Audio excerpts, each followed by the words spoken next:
Hello everyone, welcome all you to study India channel and static GK special MCQ में आप सभी का स्वागत है। चलिए कुछ एमसीक्यूज देखते हैं जो कि बहुत इंपॉर्टेंट है आपके एग्जाम पॉइंट ऑफ व्यू से।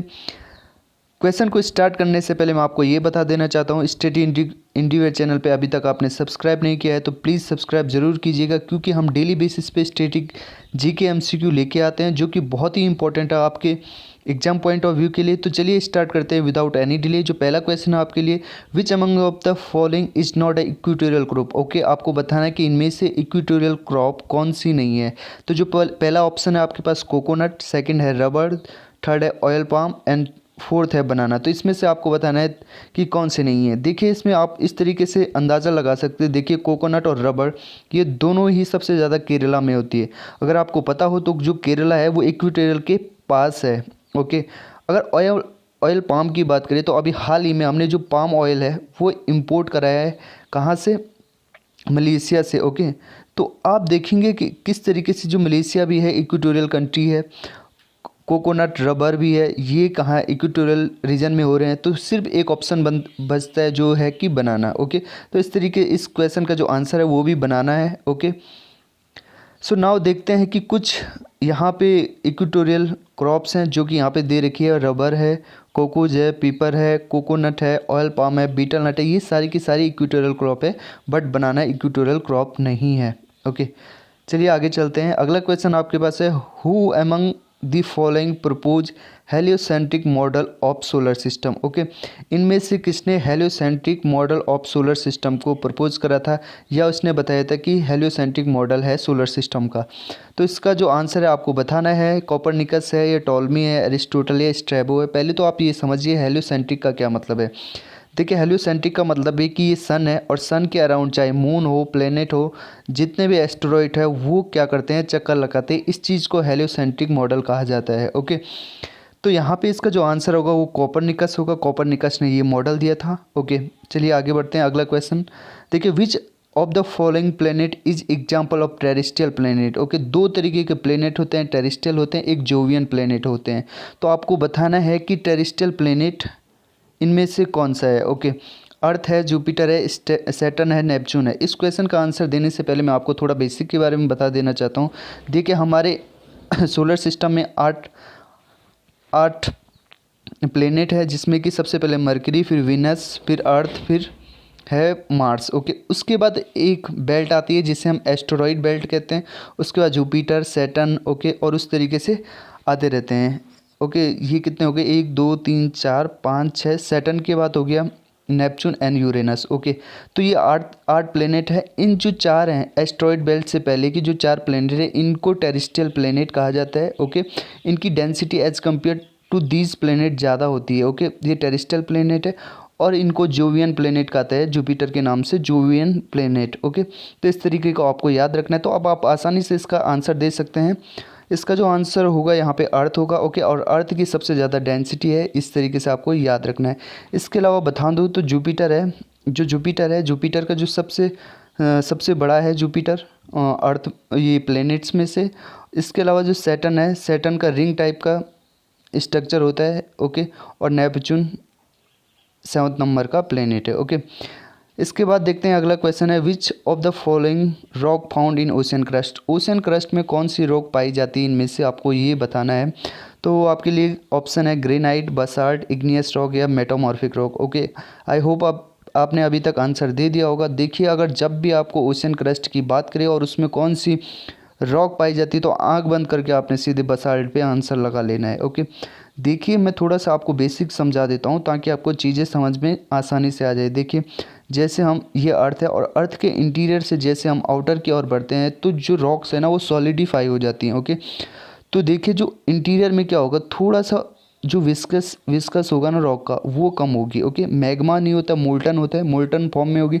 जैसे जैसे वो मैग्मा बाहर आता जाएगा तो वो क्या होता जाएगा, वो सॉलिडिफाई हो जाएगा, कंसोलिडेट हो जाएगा, तो वो रिजिड हो जाएगी या उसकी विस्कोसिटी कम हो जाएगी। तो सबसे पहले आपको ओलेवाइन रखना है याद। ओके, ओलेवाइन आपको याद रखना है। ओके, उसके बाद आपको रखना है याद बसाल्ट।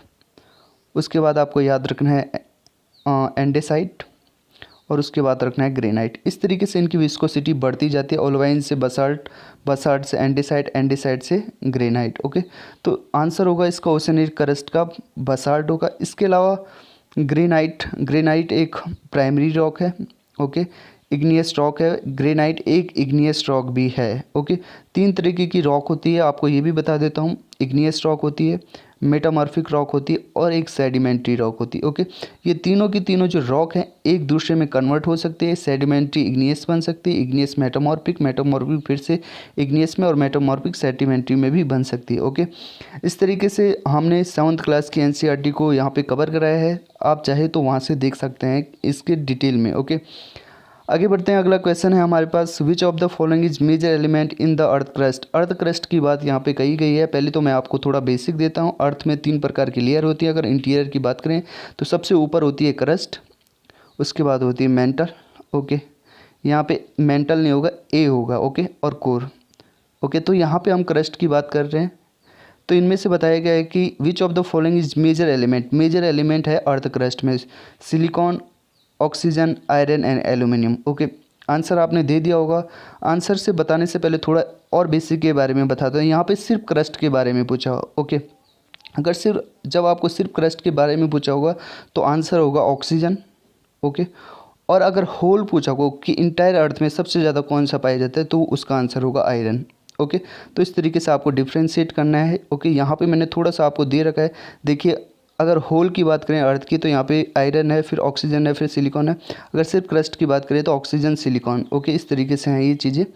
अब आगे अगला क्वेश्चन पढ़ते हैं। Which among of the following strait connect the Mediterranean sea with Atlantic sea. Okay, इनमें से ऐसा कौन सा स्टेट है या जल संधि कहें हम जो कि मेडिटेरियन सी को अटलांटिक सी से कनेक्ट करता है या जोड़ता है। ओके, तो आपको यहाँ पे बताना है strait of Gibraltar, strait of Magellan, strait of Panama या नन ऑफ द अबव। इसमें से आपको आंसर बताना है। तो इसका जो आंसर होगा, देखिए संधि ये होती है। देखिए, जल संधि का मतलब है एक छोटा सा नैरो पैसेज ऑफ वाटर जो कि 2 बड़े ओशियंस को क्या करता है, मिलाता है, उसी को जल संधि कहा जाता है।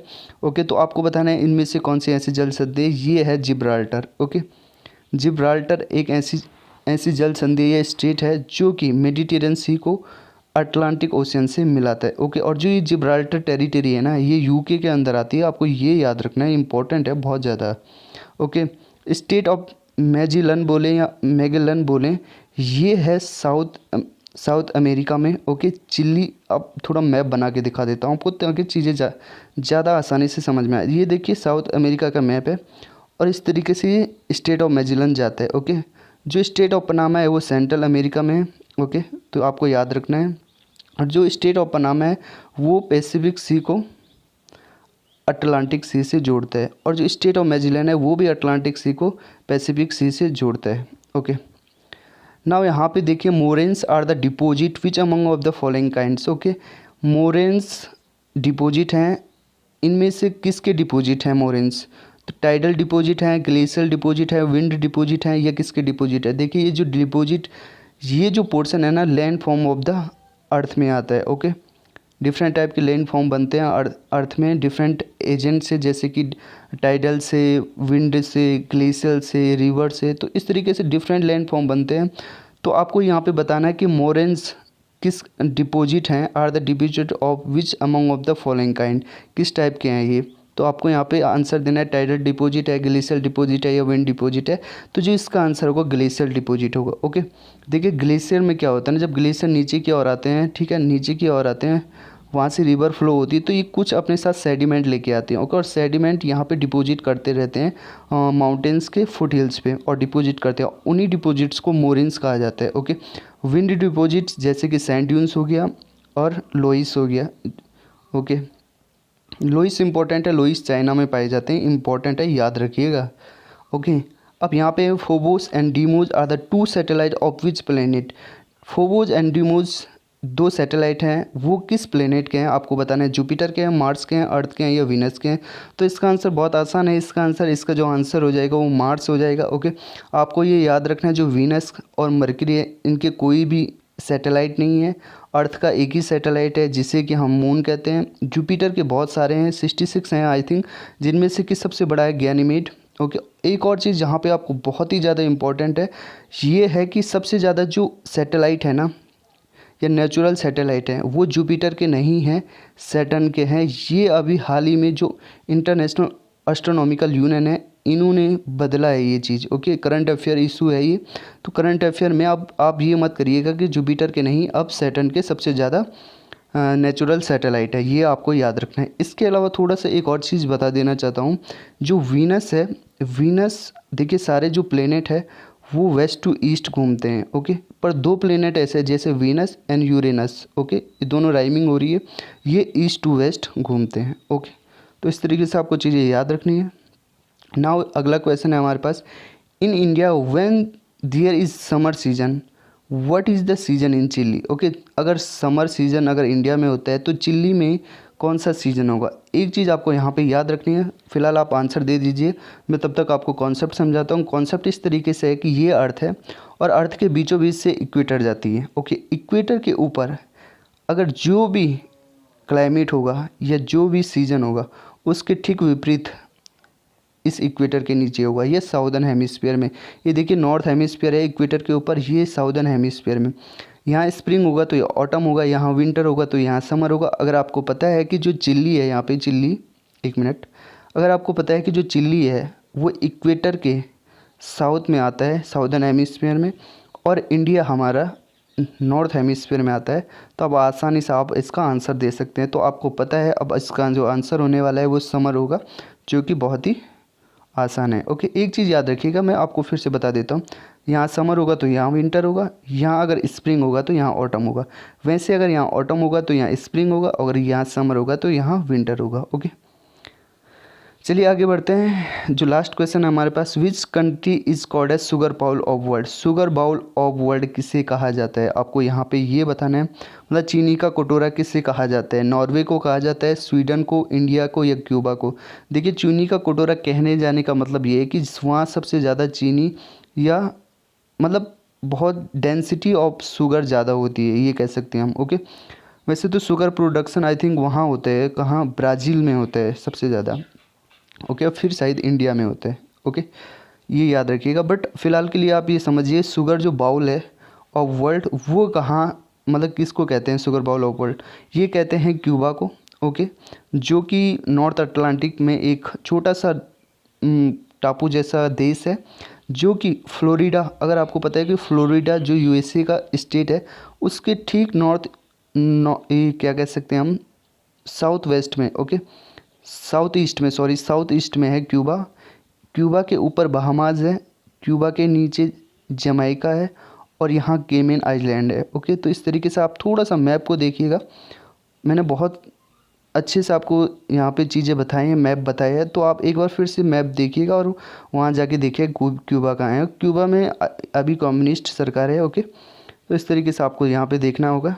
ओके, तो इस तरीके से यहाँ पे हम एंड करते हैं लेक्चर का। ओके, आई होप आपने लेक्चर को बहुत ज़्यादा इन्जॉय करा होगा। साथ साथ में एक और चीज़ बता देता हूँ, नॉर्वे हो गया, स्वीडन हो गया, ये दोनों स्कैंडिनेवियन कंट्रीज़ हैं। ओके, तो लेक्चर को यहीं पे एंड करते हैं। अभी तक सब्सक्राइब नहीं कराया, नई चैनल पे अगर आप नहीं हैं तो सब्सक्राइब ज़रूर कीजिएगा, ताकि इस तरीके से जो स्टैटिक जीके स्पेशल एमसीक्यू रोज़ डेली बेसिस पे आता है उससे आप जुड़े रह सके। So thank you.